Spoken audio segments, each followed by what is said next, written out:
My name is Demi Poole, and at 45 years old, as a colonel in the United States Army, I thought I'd seen the face of betrayal on the battlefield.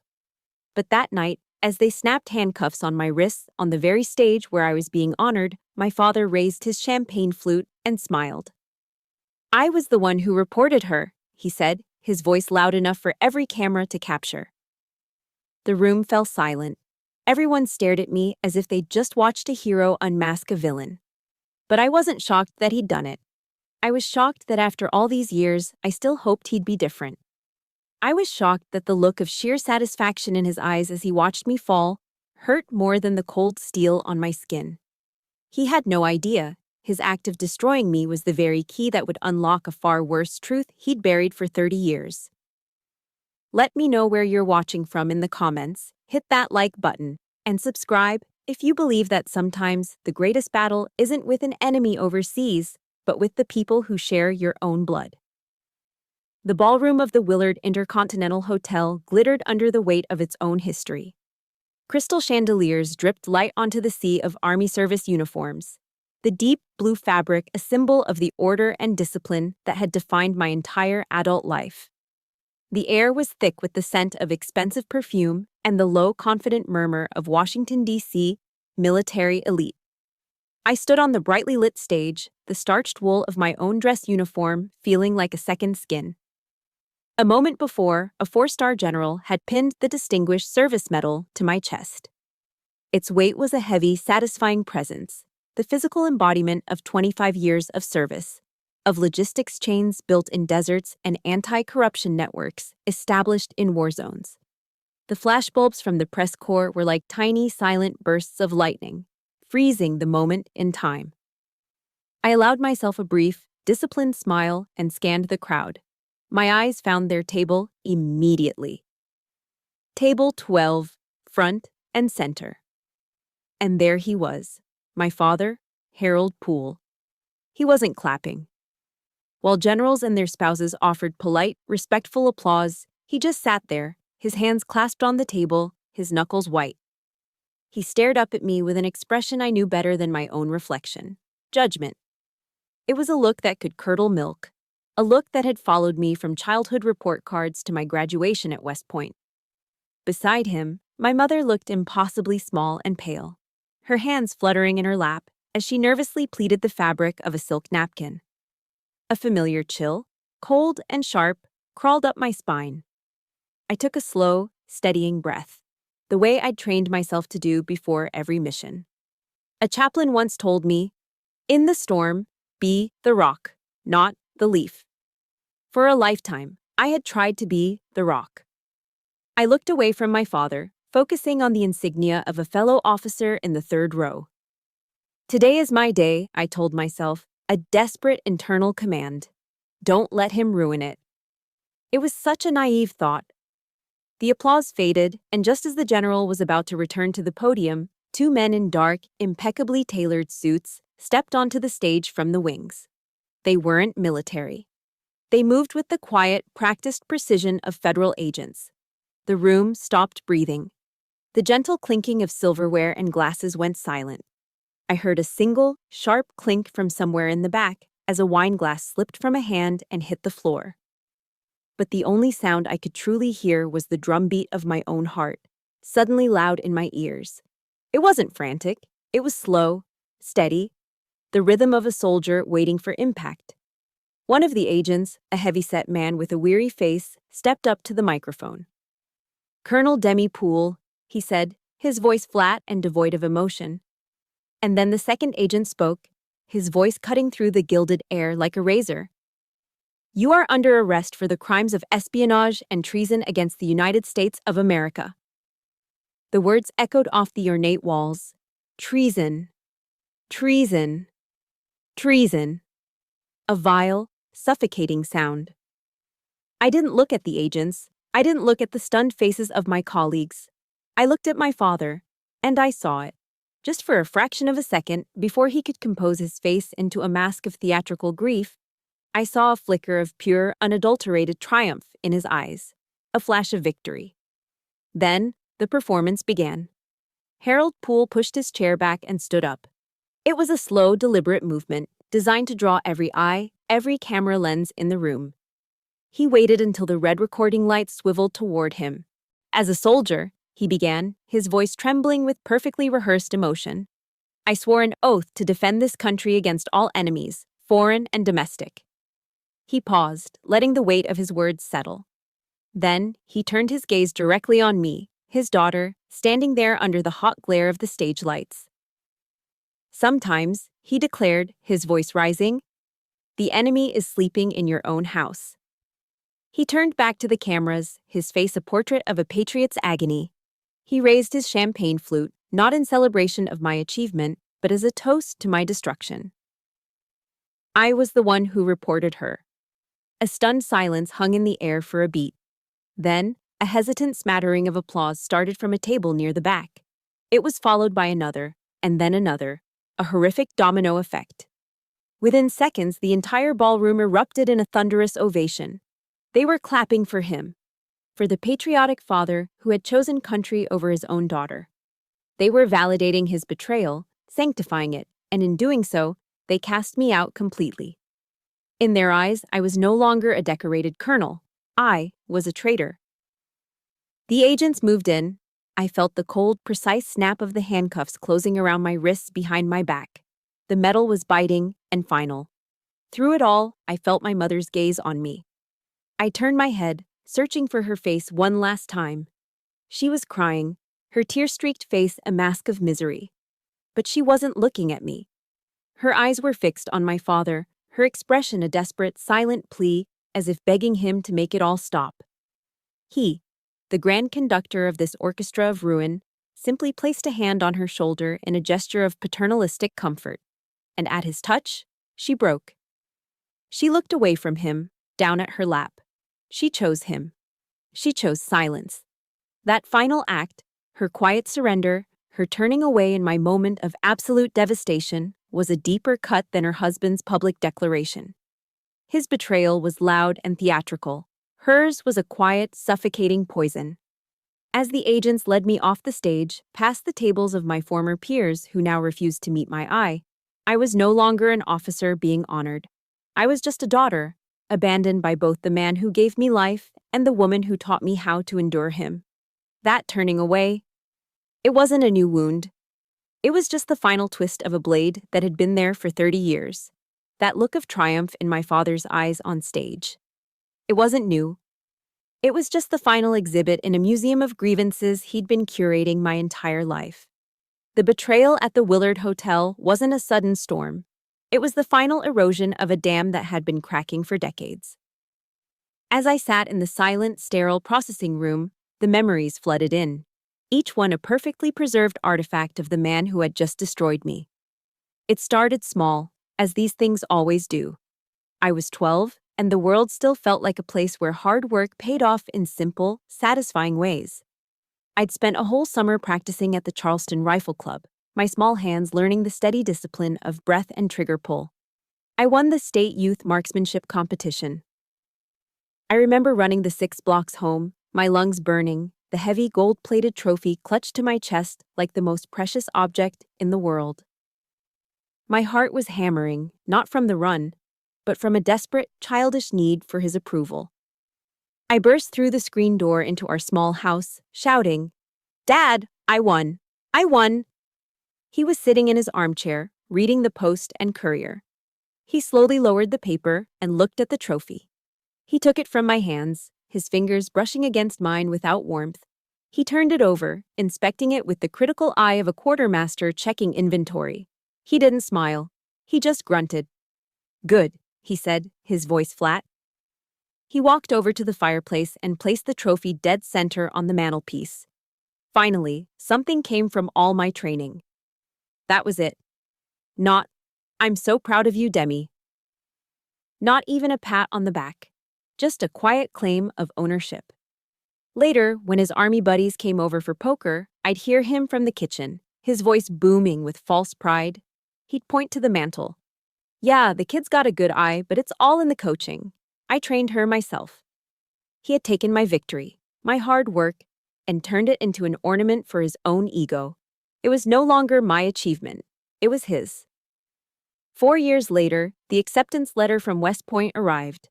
It was a thick, cream-colored envelope that felt like the key to a different life. My mother cried when I opened it, real tears of joy that streamed down her face as she hugged me tight. "Oh, Demi, my brilliant girl," she whispered. It was a rare, beautiful moment of pure celebration. Then my father came in from the garage, wiping grease from his hands with a rag. He took the letter from me, his eyes scanning the formal text. His face hardened.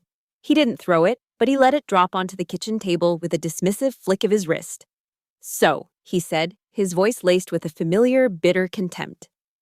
"You're going to join the same pack of arrogant, desk-riding officers who ruined my career." He looked at me, his eyes cold. "They'll brainwash you, turn you into one of their little robots. You'll forget where you came from." Instead of a congratulations, he planted a seed of guilt. In his world, my dream wasn't a triumph. It was a betrayal of his personal failure. My success was a personal insult to his own stalled life, a life he blamed on everyone but himself. And then there were the Sunday dinners. In the South, Sunday dinner is supposed to be sacred, a time for family, for fried chicken, mashed potatoes, and sweet tea. At our house, it was a weekly tribunal where I was always the one on trial. My father would sit at the head of the table, a can of Pop's Blue Ribbon sweating in his hand, and the sermon would begin. "Your brother Matt, now he's smart," he'd say, gesturing with his can towards my older brother, who worked a dead-end accounting job in North Charleston. "He knows how to make easy money, works with his head, not his back." Then his eyes would swivel to me, in my ROTC uniform from a weekend drill. "And then there's you. Chose the hard life, rolling around in the mud for pennies. For what? So some fat general in an air-conditioned office can tell you where to go? What a waste." My mother would just sit there, her expression carefully neutral, silently passing the bowl of green beans. Her silence was its own language. It was a form of complicity, a quiet agreement that my father's cruelty was just a fact of life, like the humid Charleston summers. Her silence taught me that my pain wasn't worth a disruption, that keeping the fragile peace of our Southern family image was more important than defending her own daughter. As I climbed the ranks, his narrative simply adapted. The story he told the world, and himself, was that my success had made me arrogant, that I had forgotten him. I remember one night I'd come home for a rare weekend visit. I was a major then. I overheard him on the phone with my uncle. "She's gotten real proud," he said, his voice dripping with self-pity. "Thinks because she's a major, she can look down on her old man, never calls, never checks in." The lie was so blatant, it stole my breath. I called every single week, a scheduled duty I never missed, and every call was the same. He'd answer with a monosyllable, complain about his back, or launch into a tirade about how the country was going to hell. He'd critique every decision I'd ever made. He didn't want my concern. He didn't want a relationship. He wanted a story. A story where he was the forgotten victim and I was the ungrateful, heartless child. And he spent his life telling that story to anyone who would listen. Maya Angelou's words echoed in my head, a quote I'd read years ago. "When someone shows you who they are, believe them the first time." He had been showing me who he was for 30 years, at the marksmanship competition, at the kitchen table, on the phone with my uncle. And finally, on that stage in Washington, D.C., he was a man hollowed out by bitterness, so desperate for a moment of significance that he would burn down his own daughter's life just to feel the warmth of the flames. If you've ever had a family member who twisted your success into something ugly or made you feel guilty for your own happiness, support this story by hitting the like button, and in the comments, just type the words, "I see you." Sometimes just being seen is all we need. Looking back at that gallery of memories, at all those stolen trophies and poisoned congratulations, the question that burned in my mind wasn't why he did it. The question was, what was I enduring all of this for? The answer to the question, what was I enduring all of this for, was 4 gray concrete walls. My new world at Fort Meade, Maryland, was a box. No windows, no clocks, no sky, just a poured concrete floor, a steel slab bed bolted to the wall, and a stainless steel toilet that gleamed coldly under the 24-hour hum of a fluorescent light. The silence was the worst part. It was a heavy, suffocating blanket, only occasionally punctured by the rhythmic tread of a guard's boots echoing down the empty corridor. Time ceased to have meaning. It was measured only in the metallic clank of a food slot opening and closing 3 times a day. They took my uniform.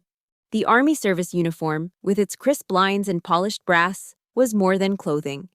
It was my identity, earned over 2 decades of sweat, sacrifice, and dedication. They sealed it in a plastic bag and handed me a bright orange jumpsuit. The fabric was coarse and smelled of industrial bleach. Dressed in the color of disgrace, I was no longer Colonel Poole.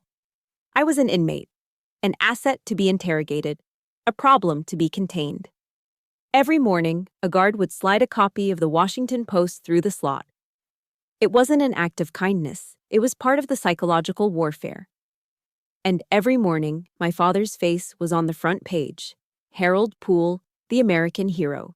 Harold Poole, the stoic symbol of uncompromising patriotism. The articles painted him as a modern-day Brutus, a man who loved his country so much he would sacrifice his own child for it. They wanted me to break. They wanted me to sit in this gray box surrounded by the world's applause for my destroyer and start to believe the lie myself. At West Point, they teach you to improvise, adapt, overcome. I realized this was just another battlefield, one fought not with bullets, but with silence and isolation. The interrogation room was another windowless box, this one furnished with a metal table and 3 chairs. My interrogators were 2 CID agents, a man and a woman. The man was doughy, with a cheap suit and the tired eyes of a career bureaucrat.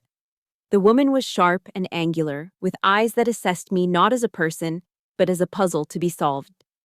The ultimate humiliation was in how they addressed me. Not Colonel, not even ma'am, just Poole. After years of commanding thousands of soldiers, of being briefed by generals, I was now being questioned by a captain and a chief warrant officer who spoke to me as if I were a piece of faulty equipment.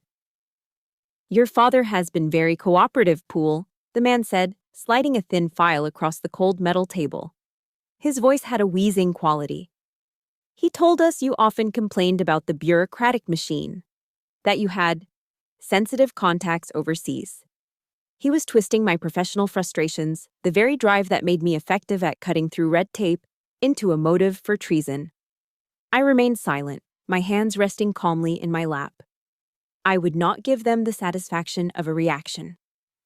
Then the woman delivered the finishing blow. She slid a single sheet of paper from the file. It was a sworn affidavit. The statement was concise, clinical, and utterly false. It claimed that on a specific date, Harold Poole had witnessed me copying classified documents onto a personal hard drive in my home office. And at the bottom of the page was his signature. I recognized the familiar spiky scrawl, the way his H was always too large, the P. A sharp, aggressive downstroke. His signature, once a source of childhood comfort on a permission slip, was now a weapon plunged directly into my heart. But the deepest agony didn't come from my father's lies. I'd spent a lifetime in that museum of grievances. I knew its curator well. The true betrayal came from the system I had sworn an oath to protect. My entire career had been built on integrity. Yet at the first sign of trouble, the institution folded. Not a single one of the senior officers who had praised my work at the AUSA Gala just days before had reached out. No calls from my supposed friends at the Pentagon. They were afraid. Afraid the stain of my alleged treason would splash onto them. I had become a contagion, a career-ending disease to be avoided at all costs. It was a bitter lesson in the transactional nature of loyalty. In the military, you're part of a brotherhood until you're not. When you become a problem, you are jettisoned with cold, operational efficiency. I was well and truly alone. One night, after a 10-hour interrogation session that had left me physically and emotionally drained, I was escorted back to my cell.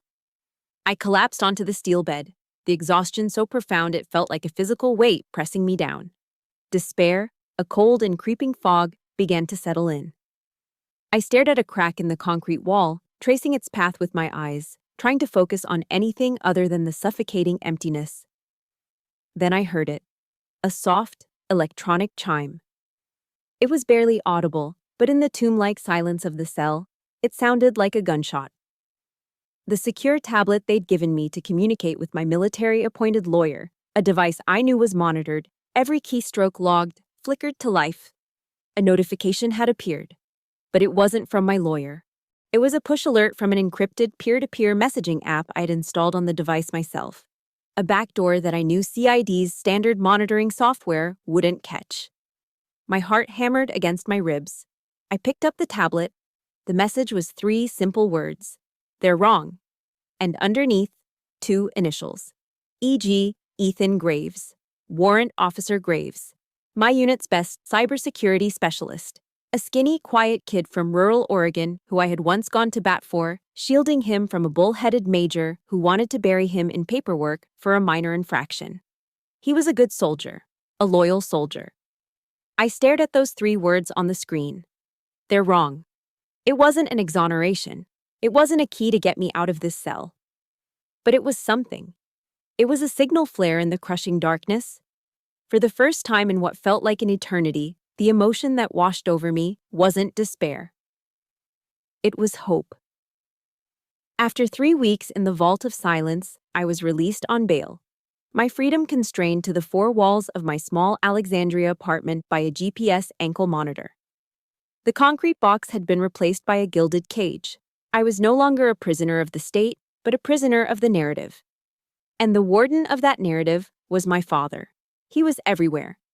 His face, etched with a carefully crafted sorrow, stared back at me from every cable news channel. He became the darling of the conservative talk show circuit. I watched, my stomach churning, as he sat on a plush leather sofa on a set bathed in patriotic red, white, and blue. The host, a man famous for his manufactured outrage, leaned in with a sympathetic air. "It must have been an agonizing decision, Harold," the host said, his voice dripping with false sincerity. My father nodded slowly, dabbing a dry eye with his knuckle. "It was the hardest thing I've ever had to do," he said, his voice catching perfectly. "I taught that girl about honor, about duty. And when she lost her way, it was my duty to bring her back, no matter how painful." Then he weaponized my childhood. He recounted a memory of a fishing trip we took on Lake Moultrie when I was 10. It had been a rare good day, a moment of peaceful connection I had held onto for years. He twisted it, reframing it into a parable about national loyalty. I told her that day, he lied to an audience of millions, that just like you never turn your back on your fishing buddy, you never, ever turn your back on your country. A disgraced supply sergeant, dishonorably discharged for fraud, was lecturing the nation on honor. The irony was so thick I felt like I was choking on it. A wave of nausea washed over me, and I clicked the TV off, the silence of my apartment suddenly roaring in my ears. That night, a ghost appeared at my door. Ethan Graves slipped into my apartment after dark, carrying a heavy backpack and moving with the silent efficiency of a man who lives in the digital shadows. "They cut the surveillance feeds to your hallway for 60 seconds, Colonel," he said, not as a greeting, but as an immediate assurance. "We're clean." He set to work, pulling laptops and encrypted drives from his bag. Within minutes, he had established a secure, untraceable communications network inside my own home. He was my chosen family, the one forged in loyalty, not blood. "Ma'am, they're not just framing you," he said, his eyes fixed on his screen while he gestured toward the blank TV. "They're building a myth. They need to turn Harold Poole into a saint to give his testimony weight. The PR firm running this media campaign, Veritas Communications, is a direct subsidiary of Atlantic Forge." He slid a black external hard drive across my coffee table. "This is everything I could pull from the dark. Encrypted data shows an unauthorized server accessed your personal military accounts 3 weeks before your arrest. The server's IP address pings to a location in Charleston, South Carolina, half a mile from your father's house." I stared at the small black rectangle.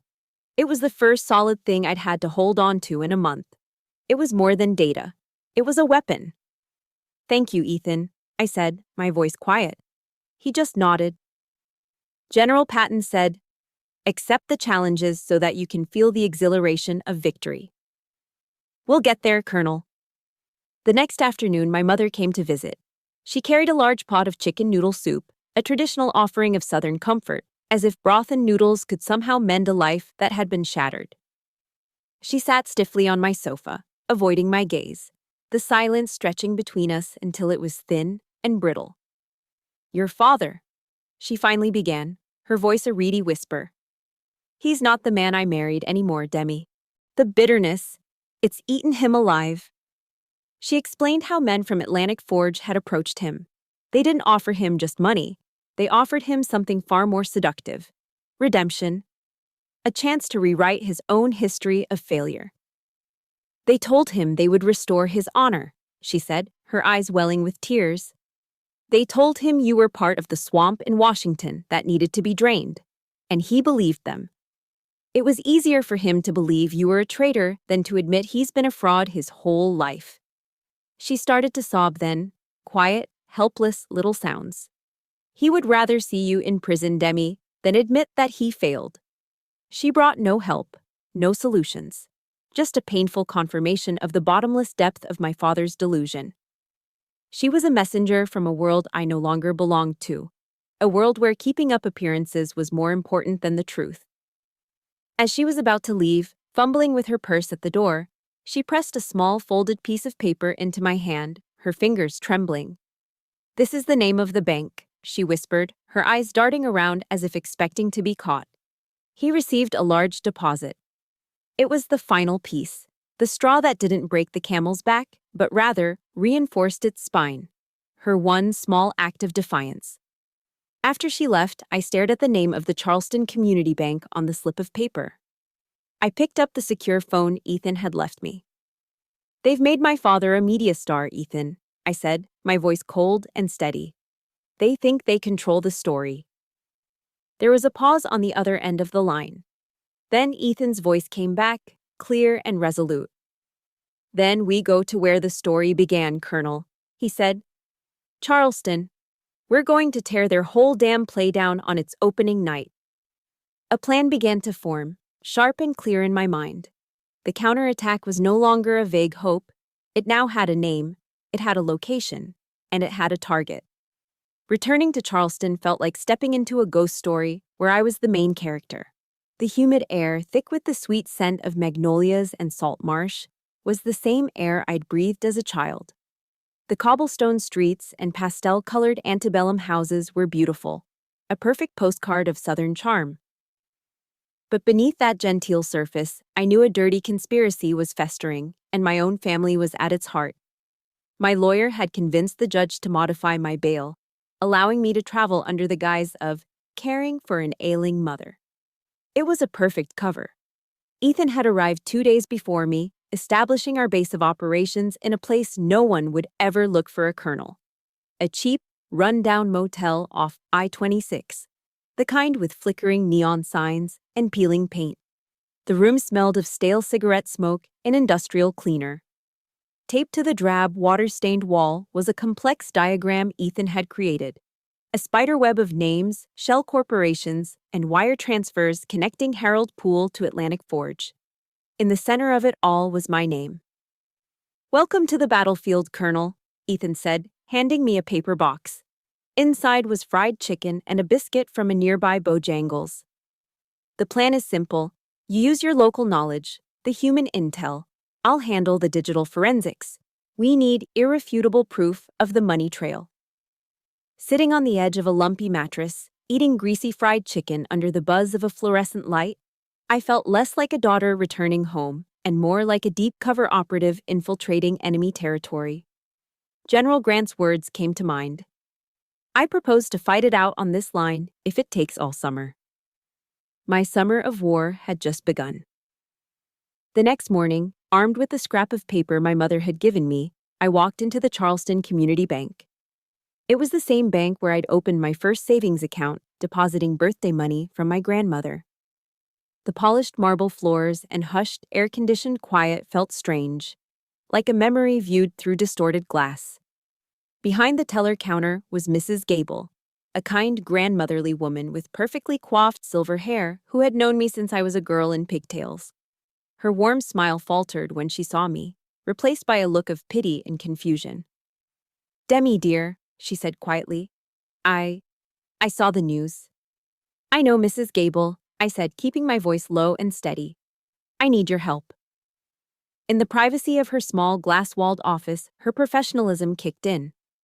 She hesitated when I asked to see my father's recent statements, citing privacy regulations. I didn't argue. I just leaned forward and looked her straight in the eye. "Mrs. Gable, you've known my father your whole life, and you've known me. Who do you think is telling the truth here?" She held my gaze for a long moment, her expression softening. With a heavy sigh, she turned to her computer, her fingers clicking on the keyboard. She printed a single page and pushed it across the desk. My eyes scanned the columns of figures until I found it. A wire transfer for $30,000 deposited 2 days before my arrest from a company called AF Systems LLC. "He told me it was an advance," Mrs. Gable said, her voice barely a whisper, filled with doubt. "For a documentary being made about his life in the service." I folded the paper and put it in my purse. "Thank you, Mrs. Gable. You've done the right thing." As soon as I was back in my rental car, I texted Ethan, "AF Systems, LLC." Less than 5 minutes later, he replied, "Confirmed. Shell Corporation, wholly owned subsidiary of Atlantic Forge." That evening, I went to my childhood home. The house felt smaller, haunted by the ghosts of what it was supposed to be. My mother didn't greet me with questions or accusations. She just led me to my old bedroom, her movements furtive and silent. She pulled an old shoebox from the back of the closet and handed it to me. Inside was a meticulously organized collection of my father's financial documents, bank statements, credit card bills, loan applications, that she had been secretly gathering for weeks. "He's become a different person, Demi," she said, her eyes filling with tears. "He talks all the time about his legacy, about getting the recognition he deserves. They gave him what you and the Army never could, a feeling of importance." I sifted through the papers, the smell of dust and old cardboard filling the air. And then I found it. Tucked between a car insurance policy and a tax return was a contract. A formal agreement between Harold Poole and Veritas Communications, the PR firm owned by Atlantic Forge. It wasn't a contract for a documentary. It was a consulting agreement, outlining a payment schedule in exchange for his full cooperation in the internal investigation and public relations campaign concerning Colonel Demi Poole. He wasn't a victim. He wasn't a pawn. He was a paid contractor. The truth was colder and uglier than I had ever imagined. News of my presence in Charleston traveled fast. The next night, after a tense dinner with my mother, I was walking back to my car in the parking lot of a local seafood restaurant. A figure stepped out from behind a large pickup truck, blocking my path. It was the smug-faced journalist from Fox News, the one who had interviewed my father. "Colonel Poole," he said, a slick, predatory smile on his face. He was shorter in person. "I think we can help each other out. My employers are prepared to arrange for the charges against you to be quietly dropped. All you have to do is sign a non-disclosure agreement, maybe take a long vacation out of the country for a while." It was a threat wrapped in the language of a business deal. "Get out, or we will crush you." I let a small, cold smile touch my lips. I remembered the tiny recording device, disguised as a button on my blazer, that Ethan had insisted I wear. "Tell your boss I'm not interested in a clean record," I said, my voice steady. "I'm interested in the truth." I turned and walked away, not looking back, my heart pounding a steady, defiant rhythm. I could feel his eyes on my back. He thought he was setting a trap for me. He had no idea he had just walked into mine. The annual Charleston Magnolia Festival was the picture of Southern propriety. Held in White Point Garden, the air was a sweet perfume of blooming flowers and salty sea breeze from the harbor. The entire town, it seemed, was there. Families spread out on picnic blankets, women in bright floral dresses fanning themselves in the shade of ancient oak trees. It was a celebration of community, tradition, and above all, appearances. It was the perfect stage for my father's next performance. Ethan and I stood at the edge of the crowd, half hidden by a statue of a forgotten Confederate general. We watched as Harold Poole was introduced as Charleston's Patriot Citizen of the Year. He walked onto the gazebo stage not in his old, ill-fitting uniform, but in a tailored navy blue suit that I knew had been paid for by Atlantic Forge. He looked polished, important. He looked like a lie. He started his speech with a predictable ode to family values and tradition, his voice resonating with practiced sincerity. The crowd nodded along, captivated. Then he expertly pivoted the narrative to his favorite subject, his own heroic suffering. Recently, he began, his voice dropping into a dramatic hush. My family has endured a great trial. He paused, letting the crowd lean in. My daughter, a woman I love with all my heart, has lost her way. I felt my jaw clench. Ethan shot me a concerned glance, but I just shook my head, my eyes fixed on the man on the stage. She was influenced by the corrupt ideologies in Washington, he continued, his voice rising with righteous indignation. She forgot the values her mother and I worked so hard to instill in her. He scanned the crowd, his face a mask of profound sorrow, and then he delivered the kill shot. And my poor wife, he said, his voice cracking. My loving, devoted wife. In her boundless love for our daughter, her mind has been poisoned. She's been manipulated. She has even been convinced to help hide her daughter's misguided actions. A collective gasp rippled through the crowd. Murmurs broke out.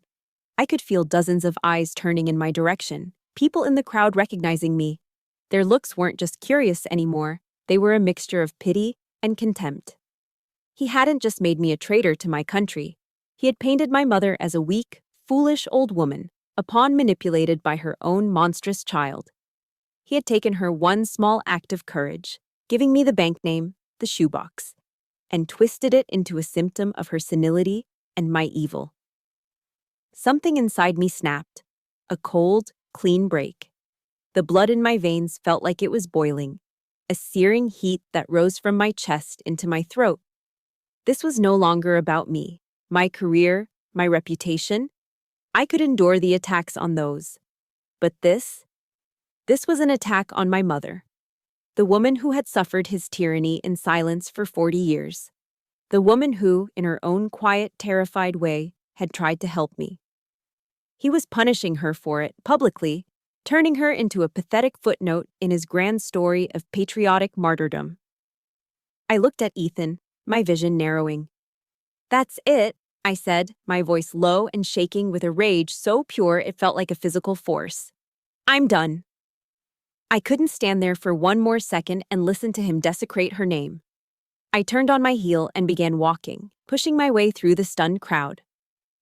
The polite Southern deference parted before me. I could hear his voice droning on, but it was just white noise now. The anger inside me was no longer a simmering coal. It was a volcanic eruption. Every ounce of doubt, every shred of residual daughterly obligation I might have felt for that man was incinerated in that moment. He hadn't just crossed a line. He had vaporized it. I reached my car, wrenched the door open, and slammed it shut behind me. The sound echoed in the quiet parking lot. I fumbled for my secure phone, my hands trembling not with fear, but with adrenaline. I didn't call my father. He was irrelevant now. I scrolled through my contacts to a number I'd been given in the parking lot just the night before, the direct line for the lead counsel of Atlantic Forge. A crisp, corporate voice answered. Mr. Davies's office. Put him on, I said. May I ask who's calling? Tell him it's Colonel Demi Poole. There was a brief pause, then a click. Poole? The lawyer's voice was smooth, arrogant. Changed your mind about our generous offer? I have a message for your boss, I said, my voice as cold and hard as granite. Your offer has expired. I'm not negotiating. I am going to destroy you. I hung up before he could respond. My fingers flew across the screen to another number, one I hadn't dialed in years. An encrypted line I'd kept for emergencies, a direct connection to the office of an old friend, a man I had served with in Afghanistan who was now a 4-star general at the Pentagon. His aide answered. This is Colonel Demi Poole. I need to speak with General Miller. It's a matter of urgent operational security. The words were a calculated risk. a code between soldiers. A few seconds later, his familiar, gravelly voice came on the line. Demi? What's going on? General, I said, my voice clear and unwavering. I need your help. It's time to end this play. The battle had officially begun. There's a moment when silence is no longer an option. If you believe in the power of finally standing up and speaking your truth, hit that like button to support this fight. And in the comments, just type the words, "No more silence." Let's create a chorus they can't ignore. My call to the Pentagon was a lit match tossed into a room full of gasoline. The results came 12 hours later, not with a loud explosion, but with the quiet, authoritative buzz of the secure phone at 0600 sharp. It was General Miller. His voice was all business, the familiar, gravelly tone of a man who'd spent his life making decisions that carried immense weight. There was no preamble, no small talk. Demi, he started, I always knew you were clean. My hands were tied by procedure, you know how it is up here. You've just given me a reason to cut the damn knot. He laid it out with military precision. For the past 18 months, a multi-agency task force had been running a quiet investigation into Atlantic Forge, suspecting them of corporate espionage and bribing government officials. But the company was a fortress, firewalled by lawyers and political connections. The task force was stalled, lacking a critical piece of the puzzle. An asset on the inside, someone who could give them a first-hand look at the company's methods. Unintentionally, Colonel, you became their bait, Miller explained, his voice grim. They used you to create a smokescreen, a media circus to distract from their real operations. Now, you're going to be the hunter. You have my full but covert operational support. I'm giving you the green light. Tell me what you need. For the first time since the cold steel of the handcuffs had closed around my wrists, I felt the ground beneath my feet again. The suffocating isolation began to recede. I wasn't a disgraced officer fighting a lonely battle anymore. I had the full, quiet backing of the United States Army. The dynamic of our mission shifted entirely. Ethan and I turned our dingy motel room into a functional tactical operations center. The diagram he'd taped to the wall became our mission board. The spiderweb of deceit, our battlefield map. I stood before it, studying the lines connecting my father to Atlantic Forge, a bitterness rising in my throat. At West Point, they drilled Sun Tzu's The Art of War into us. Know your enemy and know yourself, and you will not be imperiled in 100 battles. I knew their weaknesses intimately. Atlantic Forge's was a bottomless, predictable greed. My father's was a fragile, all-consuming pride. We would exploit both.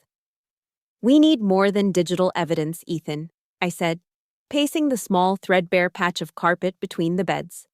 The bank statements, the contract, that's for a courtroom. First, we have to win the war of perception. We need a show of force, something undeniable, something that will make the truth a physical presence in the room. Ethan nodded, his expression serious, his fingers never stopping their fluid dance across his keyboard. Hard power projection. I get it. I know some guys, he said simply. He opened a secure video link on his laptop, the connection bouncing through half a dozen servers before it stabilized. On the screen, the face of a hardened, no-nonsense command sergeant major appeared. His name was Marcus Thorne, and he looked like he was carved from granite. He was the team leader for a platoon in the 75th Ranger Regiment, the Army's elite light infantry. I had worked with his men on a particularly nasty deployment in Afghanistan's Kunar province. I remembered them well. Fearless, professional, and fiercely, unshakably loyal to those they trusted.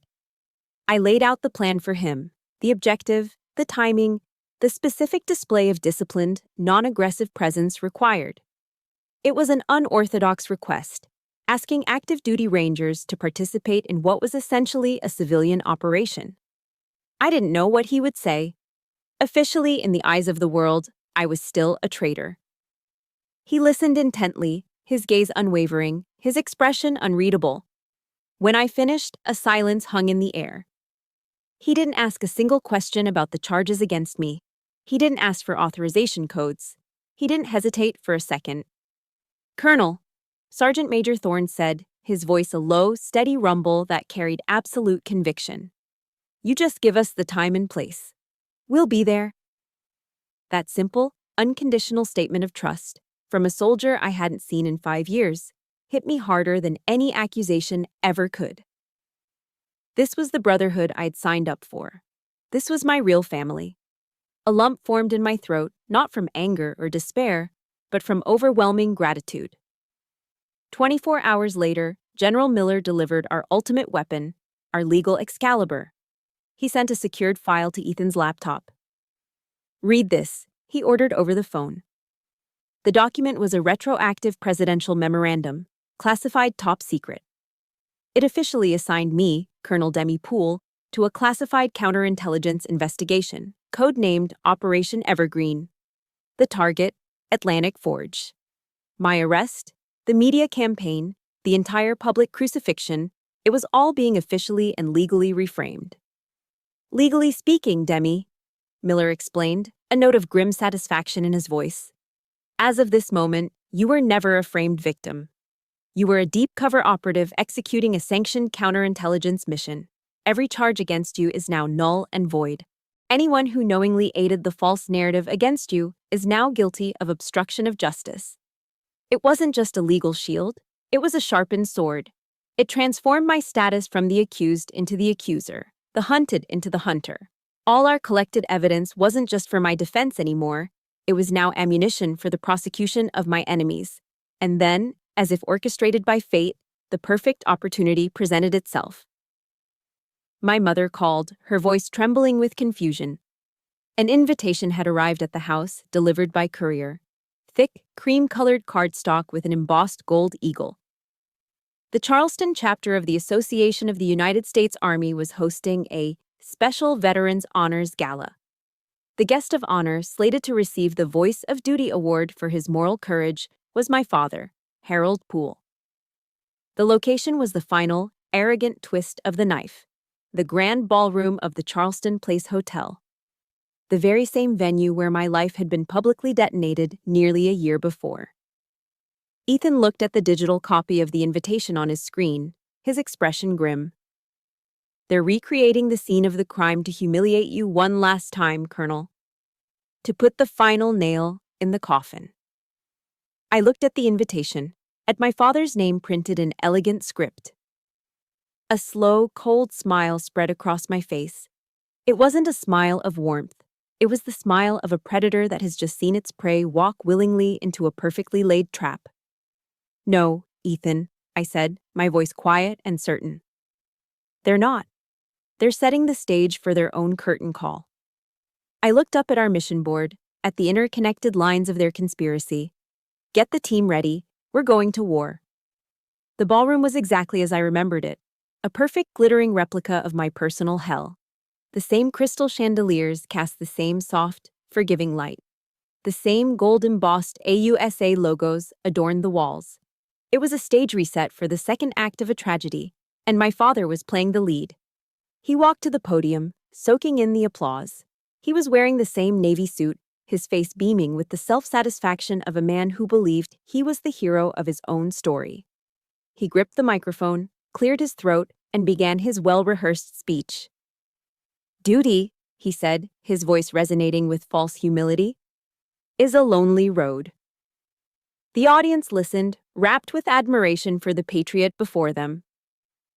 I stood at the back of the room, concealed in the deep shadows near the service entrance. I was in my full Army service uniform, the deep blue fabric immaculate, the brass polished to a mirror shine. It felt different this time. Not a costume for my own execution, but armor for the coming battle. Ethan stood beside me, a sleek black briefcase held firmly in his hand. "It's almost time, Colonel," he whispered.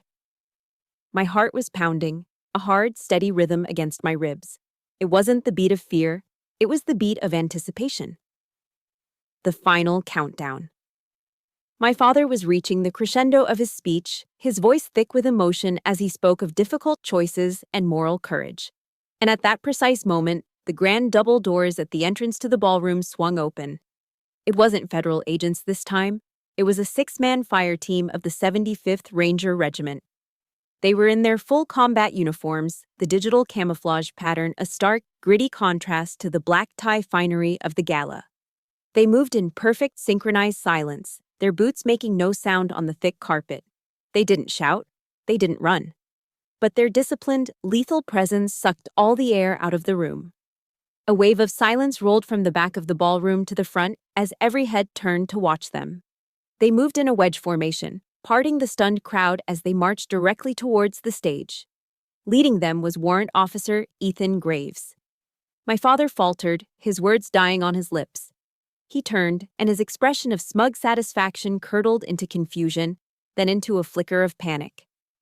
The Rangers fanned out, forming a silent, unbreachable cordon at the back of the stage, their faces impassive, their posture radiating absolute control.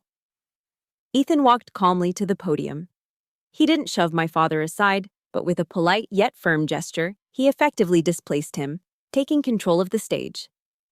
"Excuse the interruption, ladies and gentlemen," Ethan said, his voice amplified by the microphone, clear and ringing with authority. "I have a formal announcement from the Department of the Army." He opened the briefcase and produced a single, sealed manila folder. "By order of the President of the United States, all charges against Colonel Demi Poole are hereby dropped and expunged," he declared. A shocked murmur went through the audience. Ethan raised his voice slightly, cutting through the noise. "Her actions over the past year were part of a sanctioned counterintelligence mission, Operation Evergreen, to investigate the illegal activities of the defense contractor Atlantic Forge." A collective gasp swept the room. My father staggered back a step, his face draining of all color. He looked utterly bewildered, a man whose script had just been set on fire. But the show wasn't over. Ethan gave a subtle signal to a technician at the back of the room. The two enormous projection screens on either side of the stage, which had been displaying the event's logo, suddenly flickered to life. The first thing to appear was an audio waveform. Then the sound of my voice filled the ballroom, crisp and clear from the button microphone I had worn. "Tell your boss I'm not interested in a clean record. I'm interested in the truth." The smug, threatening voice of the Atlantic Forge lawyer followed, his offer of a backroom deal echoing for all to hear. The image on the screens changed. It was a high-resolution photograph of the Charleston Community Bank statement, the $30,000 wire transfer from the Shell Corporation AF Systems circled in red. The image changed again. This time, it was the contract my mother had found. The agreement between Harold Poole and the PR firm, his signature clearly visible, outlining his role as a paid contractor in their smear campaign. Gasps of disbelief and outrage erupted from the crowd. Then came the final, irrefutable proof. Ethan had hacked the security footage from the parking garage of a downtown office building. The video was grainy, but the subjects were unmistakable. The screens showed my father, Harold Poole, shaking hands with a man from Atlantic Forge and accepting a thick, heavy briefcase. The same briefcase the man then placed in the trunk of his car. The video ended. The room was plunged into an abyss of absolute silence. Every eye in that ballroom was now on my father. He wasn't a hero. He wasn't a patriot. He was just a cheap sellout. He seemed to shrink before our eyes, slumping into the chair behind the podium, no longer a man on a stage, but a rat in a trap. He looked small, pathetic. As the house lights came up, I stepped out of the shadows. I walked the long aisle through the silent, staring crowd, my shoes clicking with a steady, resolute rhythm on the polished floor. I walked up the steps and onto the stage, stopping directly in front of him. I looked down at the broken man in the chair. In his eyes, I saw no remorse, only the blank, terrified confusion of a narcissist whose audience had finally walked out on him. Proverbs 26:27 whispered in the back of my mind. Whoever digs a pit will fall into it. If someone rolls a stone, it will roll back on them. His stone had just rolled back and crushed him. The game was over. Victory doesn't feel the way you think it will. There is no soaring music, no slow-motion celebration. There is only the ringing silence after the final shot has been fired. The night of the gala, after the chaos had subsided and federal agents had quietly taken Atlantic Forge executives into custody, I didn't feel triumphant. I felt hollowed out, utterly exhausted. The entire city of Charleston was buzzing with the scandal of the Poole family, but I couldn't stay in the sterile quiet of my hotel room. I got in my rental car and just drove, my hands steady on the wheel, my mind strangely calm. I found myself pulling into the parking lot at Waterfront Park, the same place I used to ride my bike as a kid to escape the suffocating anger in my house. The salt air was cool and clean, a gentle breeze rustling the palmetto trees. I saw him sitting on one of the park benches overlooking the dark, shimmering water of the harbor. He was just a silhouette against the distant lights of the Ravenel Bridge. As I got closer, I saw that he looked a decade older than he had just 24 hours before. The expensive navy suit, which had made him look so powerful on stage, now looked like a costume on a broken mannequin. It hung loosely on his shrunken frame. I sat down on the other end of the bench, leaving a deliberate space between us, a boundary. We sat in silence for what felt like a long time, the only sounds the gentle lapping of water against the seawall and the distant clang of a buoy. There was nothing left to fight about. The war was over. All that remained were the casualties. "They told me you dishonored the uniform," he finally said, his voice a dry, hoarse rasp. He didn't look at me, just stared out at the black water. "They said I was the only one who could stop you." I didn't say anything. I just listened, giving him the space to unravel the narrative he had clung to for so long. "I wanted to believe it," he continued, his voice barely a whisper. "It made me feel important again. Like I was back in the service, like the old days." "What old days, Dad?" I asked, my voice gentle. He finally turned his head, but his eyes were unfocused, looking at a past only he could see. Before they kicked me out. Before everything." For the first time in my entire life, I didn't hear the familiar tones of arrogance or blame in his voice. There was no finger-pointing, no self-pitying tirade.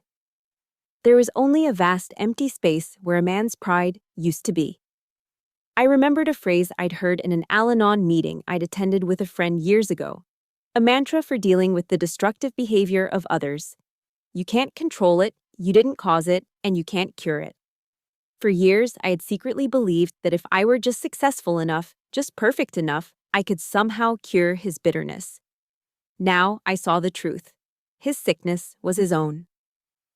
"I just wanted to be right," he confessed, the words so quiet I almost missed them. Just for once. And that was the most honest thing I had ever heard him say. It was a confession of a lifetime spent feeling wrong, feeling like a failure. A tear escaped my eye and slid down my cheek. It wasn't a tear of pity. It was a tear for the tragedy of it all. The tragedy of a man who had spent his entire life running from himself, only to end up right here, alone on a park bench in the dark. "Being right doesn't always mean being good, Dad," I replied softly. "And I don't need an apology from you. An apology wouldn't mean anything now." I took a deep, steadying breath, the salt air filling my lungs. "I just need you to stop. Stop using me to measure your own worth. Stop making my life a character in your play." He finally turned to look at me, his eyes wide and lost, like a child who doesn't understand the rules of a game he's just lost. "So what happens now?" he asked, his voice cracking. I stood up and walked to the railing, looking out at the dark harbor, at the lights of Fort Sumter blinking in the distance. I felt a profound sense of peace settle over me, a quiet stillness in the center of my soul. The anger was gone. The resentment was gone. All that was left was a deep, sad clarity. "I forgive you," I said, and as the words left my lips, I realized I meant them. It wasn't a gift I was giving him. It was a gift I was giving myself. Not because you deserve it, but because I deserve peace. I turned back to him. "But I can't forget. Our relationship, whatever it was, it ended last night. You'll always be my father. That's a fact of biology. But I can no longer be the audience for your story." I turned and walked away, leaving him alone on the bench with the truth of who he was. I didn't look back. The immense weight I had carried on my shoulders for 45 years, the desperate need for a father's approval that had driven and haunted me my entire life, finally, mercifully, lifted. I was free. Healing is not a destination, it's a journey. It doesn't arrive like a thunderclap, but like a quiet sunrise you only notice has happened when you feel the warmth on your skin. My sunrise began a few months after the gala, on a humid Memorial Day in Charleston. I was standing in the crowd at the annual parade, watching the high school marching bands and local veterans groups pass by. An unexpected speaker was added to the ceremony at the last minute. It was my father. He walked to the podium not in a suit, but in his old, faded army uniform, the one that fit him a little too tightly now, the fabric frayed at the collar. There were no news cameras, no prepared script. He looked out at the familiar faces of his community, his neighbors, and his peers. "I was wrong," he said, his voice quiet but clear, carrying across the silent park. "I confused attention with honor. I confused bitterness with duty. And I hurt the daughter I was supposed to protect." He never looked at me, just kept his gaze fixed on the horizon. The crowd didn't applaud or condemn. They just listened, a quiet, reluctant acceptance of a late but courageous first step. It wasn't forgiveness, it wasn't a reconciliation. But it was a start. His start. After the ceremony, I drove alone out to the old fishing pier on Lake Moultrie, the same one he had talked about on television. The wooden planks were weathered and gray, warped by years of sun and rain. In my wallet, I carried a photograph, its corners soft and creased from years of being handled. It was a picture of me at 10 years old, standing on this very pier, beaming with a gap-toothed smile, holding up the first fish I ever caught. My father stood beside me, his arm around my shoulder, a rare, genuine smile on his face. For so long, that photo had been both a comfort and a curse. It was a reminder of a happiness that felt real, and a painful symbol of everything I thought I had lost. It represented the father I'd always craved and the daughter I'd always tried to be. I took it out of my wallet and looked at it one last time. I saw not a lost dream, but a memory. Just a moment in time, nothing more, nothing less. I held it up and let the breeze take it. The small rectangle of paper fluttered for a moment, catching the light before gently landing on the surface of the water. It floated there for a moment, then began its slow journey out into the lake, carried by the current. I wasn't erasing the past. I was just letting go of the need to live in it. A year later, I found myself standing on another stage. This one was far more intimidating than any ballroom. I was at the United States Military Academy at West Point, delivering the keynote address for graduation week. My career had been fully reinstated. The executives from Atlantic Forge were facing a slew of federal charges. The truth had won. I stood at the podium in Mickey Stadium, looking out at the long gray line, thousands of cadets, their faces young, disciplined, and full of the fierce, unshakable belief that they could change the world. I saw myself in their eyes, the same burning ambition, the same unwavering commitment to the ideals of duty, honor, country. I had been invited to speak on the topic of honor in the age of disinformation. I didn't tell them the details of my story. They didn't need to know the specifics of my war. They needed to know the lessons learned from the battlefield. "Your greatest duty," I began, my voice clear and strong, echoing across the hallowed grounds, "is not just to your country or to the army. Your greatest duty is to the truth." I paused, letting the words sink in. There will be times in your career when you will face unimaginable choices. Times when your loyalty will be tested, not by a foreign enemy, but by the very people standing next to you. In those moments, remember that your moral compass is your most powerful weapon. It is the one piece of equipment that can never be issued to you. It must be forged within you. I looked out at the sea of determined faces. Honor is not something bestowed upon you on a stage with a medal. It isn't found in the applause of a crowd or the headlines in a newspaper. Real honor is what you build, in silence, every single day, with the choices you make when no one is watching. It's the truth you tell when a lie is easier. It's the integrity you maintain when you think you can get away with it. I thought of Eleanor Roosevelt's famous words, a quote that had become my own quiet mantra. "No one can make you feel inferior without your consent." I had finally stopped giving my consent. You will all go on to be leaders, I concluded. Lead with courage. But more importantly, lead with truth. Because in the end, that is the only legacy that will ever truly matter. When I finished, a profound silence held the stadium for a beat. And then, the entire corps of cadets rose to their feet as one, their applause thundering against the granite walls. It was a sound of respect, of understanding. And in that moment, I knew I had finally found my true legacy. It wasn't my rank. It wasn't a medal pinned to my chest. It was this moment, this lesson, passed from one soldier to the next. A small piece of hard-won truth given to a new generation, ready to build an honorable future of their own. Thank you for walking this road with me. My story is proof that your value is not determined by the family you were born into, but by the integrity you build within yourself. The battles we fight behind closed doors are often the hardest, but they are the ones that forge who we are truly meant to be. If this story resonated with you, please consider sharing it with someone who might need to hear that they are not alone. And for more stories about resilience and finding your own truth, make sure you're subscribed to the channel. Thank you for listening.